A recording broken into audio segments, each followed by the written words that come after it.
কি অবস্থা জানো, ভোর 4:30টার সময় আমি এসেছি ঘুমাতে। হ্যাঁ, অবশ্যই কিছু তো কারণ আছেই। সেই কারণটি জানতে হলে আমার সাথে কিন্তু পুরো ব্লগটি তোমাদেরকে দেখতে হবে। গুড মর্নিং বন্ধুরা, কেমন আছে সবাই? আশা করছি সবাই খুব ভালো আছো, সুস্থ আছো। আমিও ভীষণ ভালো আছি। বুবাই লিপিস ওয়ার্ল্ডের আরও একটি নতুন ব্লগে তোমাদের সবাইকে ওয়েলকাম। তো আমার ঘরের কাজকর্ম মোটামুটি সব কমপ্লিট করে আমি ঠাকুমার ঘরে চলে এসেছি। তো ঠাকুমার ঘরের কাজকর্মগুলোও করব। আর হ্যাঁ, মাঝে মাঝে কিন্তু আমি মুভিজ ভিডিও টাইপসের যে সমস্ত ভিডিওগুলো হয় সেগুলো আপলোড দিচ্ছি। তো ওই ভিডিওগুলোতে আমি কিন্তু তোমাদের থেকে অনেক অনেক ভালোবাসা পাচ্ছি। তো আমি চেষ্টা করব এই ধরনের ভিডিও তোমাদের মাঝে পৌঁছানোর, আর সাথে পাশাপাশি এরকম ব্লগ ভিডিও বানাবো, যেটা কিনা আমার এই ব্লগ ভিডিও দিয়ে স্টার্ট হয়েছিল। আমি ক্রিয়েট করেছিলাম ব্লগ ভিডিও বানাবো বলেই, তবে আমি একটু নিত্য নতুন ট্রাই করব বলেই আর কি ওই ভিডিওগুলো বানিয়েছিলাম, পোস্টও করেছি। তো দেখলাম তোমাদের থেকে অনেক ভালো রিভিউ আসছে, তো চেষ্টা করব তোমাদেরকে এই ধরনের ভিডিও বানানোর।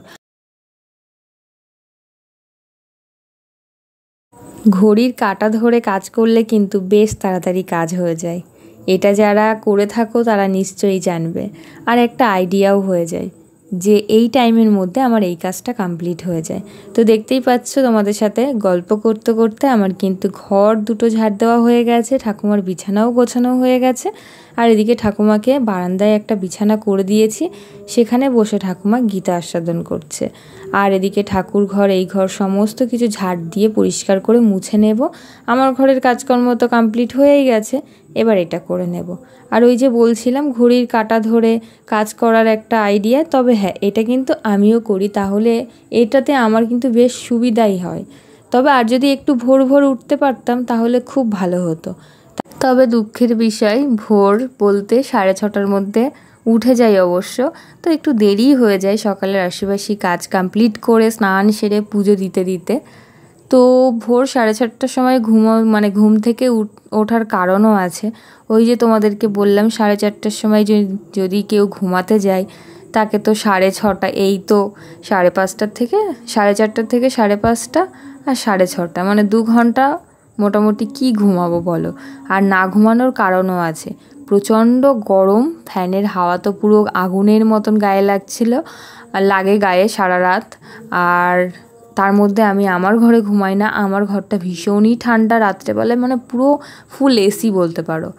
আর ওই ঠাকুমার পাশের ঘর ভীষণ গরম, মানে ভীষণই গরম, থাকাই যায় না রাতে। তো সেই কারণে সারা রাতে ঘুম হয় না। ভোর 4:30টার সময় উঠে আমি আমার ঘরে চলে আসি, যখন একটু আলো দেখা যায় বাইরে তখন এই ঘরে চলে আসি, এসে ওই 2 ঘন্টা একটুখানি ঘুমাই বলতে পারো। ঘুমও হয় না, সারা রাত না ঘুমিয়ে ভোরের ওই 2 ঘন্টা কি তেমনভাবে আর ঘুমটা হয়?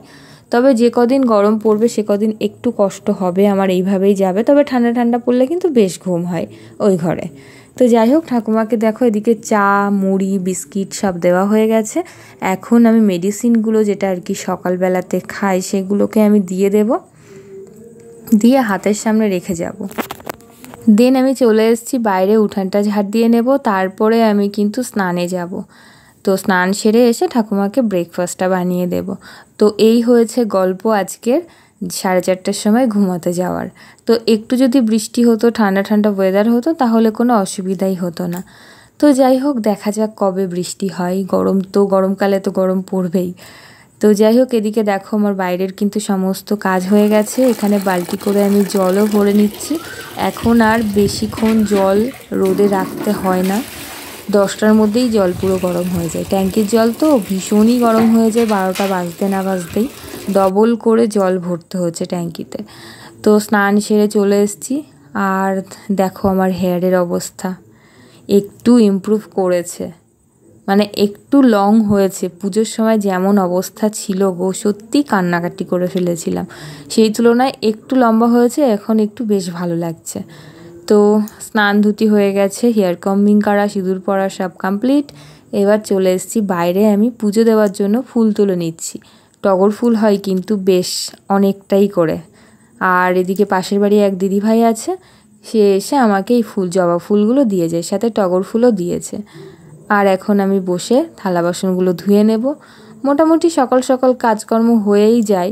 আর ঠাকুমার পাশের ঘরে শোয়ার কারণও তোমরা নিশ্চয়ই জানো, যে আমার বড়মশাই বাড়িতে নেই, এখন কাজে আছে, তো সেই কারণে। থাকলে অবশ্য আমার ঘরটায় ঘুমাতে পারতাম। ভীষণই ঠান্ডা, এই গরমকালে ভীষণই ঠান্ডা। তো আর কি করা যাবে, চলো এখন তাড়াতাড়ি করে ঠাকুরের থালা বাসনটা ধুয়ে নিই। আর ওদিকে ঠাকুমা তো বলছে এখনই খাবারটা করে দিতে। তো ভাবলাম ঠাকুরের থালা বাসনটা ধোয়া হয়ে গেছে, রেখে দিই, আগে ঠাকুমাকে আমি ব্রেকফাস্টটা বানিয়ে দিই। 9টা বেজে গেছে। তো সে কারণে দেখো আমি 2টো রুটি করেছি, জল দিয়ে সাপটে রুটিগুলোকে ছোট ছোট করে ছিঁড়ে দিয়েছি আর সুজি করে দিয়েছি। তো এটা এখন খেয়ে নেবে, খেয়ে ওষুধটা নিজে নিজেই খেয়ে নিতে পারবে। দেন পুজো দেওয়া কমপ্লিট হয়ে গেছে। এখন আমি একটু গীতা আস্বাদন করে নিচ্ছি। প্রচণ্ড গরমে রীতিমতো ঘামছি, আর তোমরাও পারলে কিন্তু গীতা আস্বাদন করো, ভীষণই ভালো হয়। তারপরে দেখো ঘরে চলে এসেছি। বাড়িতে গেছিলাম কালকে, তো বাড়িতে যাওয়ার পরে ভাই 1 প্যাকেট ওটস নিয়ে এসছে, ভীষণ বড় 1 কেজির প্যাকেট হবে। তো সেখান থেকে ও বললো তুই কিছুটা নিয়ে যা, আমি এতটা খাবো না, তুই কিছুটা নিয়ে যা, আমি কিছুটা রাখি। তো আমি আর কি করব, প্লাস্টিকের মধ্যে করেই নিয়ে চলে এসেছি। দেখো 1 ডাব্বা হয়েছে। আর ছোলা, শুকনো লঙ্কার গুঁড়ো, মা আবার শুকনো লঙ্কাগুলোকে রোদে শুকিয়ে পেস্ট করে দিয়েছে, সেগুলোও নিয়ে এসেছি। তো সকালবেলায় আমার ব্রেকফাস্ট হয়ে গেল একটা কলা দিয়ে ওটস। ভাবলাম ওটসই খাওয়া যাক সকালে ব্রেকফাস্ট। তো এইটুকু করে খেয়েছি, বেশ ভালো লাগলো। আর এদিকে দেখো এত রোদ্দুর, এত গরম, আর জলের কিন্তু ভীষণ সমস্যা হচ্ছে। পাতালে জল চলে যাচ্ছে, চাপ কলে জলই থাকছে না, জল দিয়ে দিয়ে জল তুলতে হচ্ছে। তো সে কারণে কলের মিস্ত্রিকে ফোন করা হয়েছে, ওই দাদাটাকে। ওই দাদা এসে চেক বল না কি সব আছে ওইগুলো খুলে ঠিকঠাক করে দিচ্ছে। আর ঠাকুমাকে দেখতেই পাচ্ছ টুকটুক টুকটুক করে হেঁটে হেঁটে গেল, গিয়ে দাদাটার কাছে অনেকক্ষণ বসে বসে গল্প করছিল। আর এদিকে আমার ঠাকুমাকে স্নান করাতে গিয়ে দেখি ঠাকুমা নিজে নিজেই স্নান করে নিয়েছে। হাতের সামনে সব রেখে এসেছিলাম অবশ্য। তো তারপর আমি গা হাত পা মুছিয়ে তারপরে জামা কাপড় পরিয়ে বারান্দায় উঠিয়ে দিয়ে এসেছি। আর আজকে আমি করে নিয়েছি লাউ ঘন্ট আর ভাত, আর কিচ্ছু করিনি, গরমে ভালোই লাগছে না। আর এদিকে ঠাকুমার খাবারের জন্য দিয়েছে মাছের ঝোল, ঝিঙে দিয়ে ডাল, চাটনি, আর আমি যে লাউ ঘন্ট করেছিলাম সেটা দিয়েছি। তো সেটা দিয়েই এখন মেখে মেখে ভাতটা খাবে। তো আমি বললাম যে লাউ ঘন্টটা দিয়ে আমি সুন্দর করে মেখে দিই, প্রত্যেক দিন আমি যেহেতু মেখে দিই, তো আজকেও বললাম। তো বললো না, আজকে আমি মেখে মেখে খাবো, আমি মেখে মেখে খাবো, তাহলে টেস্ট পাবো। আর আজকে দেখো মাছের কাঁটা আমি ছাড়াতে পারি না, আর মাছের কাঁটা ছাড়াতে গেলে 2 চোখের বদলে 4 চোখ লাগাতে হয়, এরকম অবস্থা হয়। তো আজকে মাছের কাঁটাটাও ছাড়াতে বারণ করলো, যেহেতু পেটির মাছ, তো বললো যে আমিই ছাড়িয়ে খাবো। তাই বললাম ঠিক আছে, কোনো ব্যাপার না।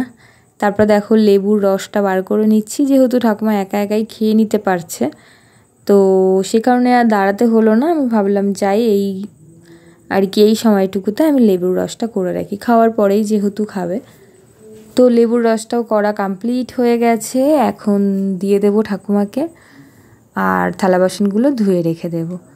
তো চলো বন্ধুরা, আজকের মতো ব্লগটি তাহলে এখানেই এন্ড করছি। কেমন লাগলো সকাল থেকে দুপুর পর্যন্ত ব্লগটি অবশ্যই কিন্তু জানিও একটি কমেন্টে। যদি ভালো লেগে থাকে অবশ্যই কিন্তু চ্যানেলটিকে সাবস্ক্রাইব করে পাশে থেকো। দেখা হবে তোমাদের সাথে নেক্সট ব্লগে।